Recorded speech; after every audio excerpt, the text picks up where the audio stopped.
अज़ीज़ मुसलमानो, इन जंग के अंदर सहाबाए किराम रिज़वानुल्लाहि अलैहिम अजमाइन वॾनि जा जज़्बात बेमिसाली हा, नंढड़े नंढड़े ॿारनि जा जज़्बा भी कमाल हा। नंढड़ा नंढड़ा ॿार निकिरी आया, 7 क़िस्म जा ॿार हा जंहिंखे रसूलुल्लाह सल्लल्लाहु अलैहि वसल्लम मोटायो।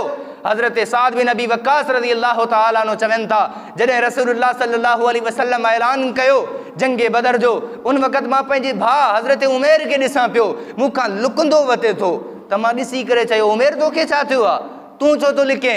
हज़रत उमैर चयो, ए अदा साईं, मूंखे दिलि में ख़ौफ़ थिए थो, मुंहिंजी उमिरि नंढड़ी आहे, मां ॾिसां थो रसूलुल्लाह नंढड़नि खे पोइते मोटाए थो, मुंहिंजी दिलि जे अंदरि ख़्वाहिश आहे अॼु मां जंग जे अंदरि शरीक थियां, अॼु मां मके जे मुशरिकनि जो मुक़ाबिलो कयां जंहिं मुंहिंजे रसूलुल्लाह सल्लल्लाहु अलैहि वसल्लम खे ईज़ायो आहे, तकलीफ़ूं ॾिनियूं आहिनि, मुंहिंजी दिलि चाहे थी मां मुहम्मद अरबी मथां क़ुर्बान थी वञा।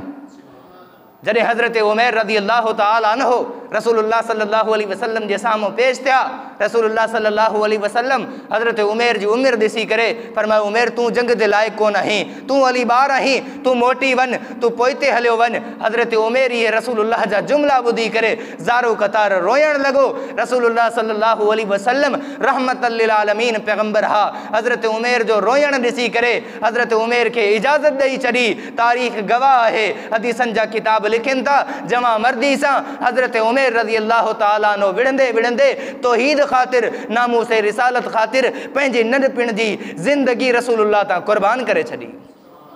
ये सहाबाए किराम जा जज़्बा हा, सहाबाए किराम जूं क़ुर्बानियूं हों जंहिं रसूलुल्लाह सल्लल्लाहु अलैहि वसल्लम जे मथां पंहिंजो सभु कुझु निछावर करे छॾियो, निसार करे छॾियो।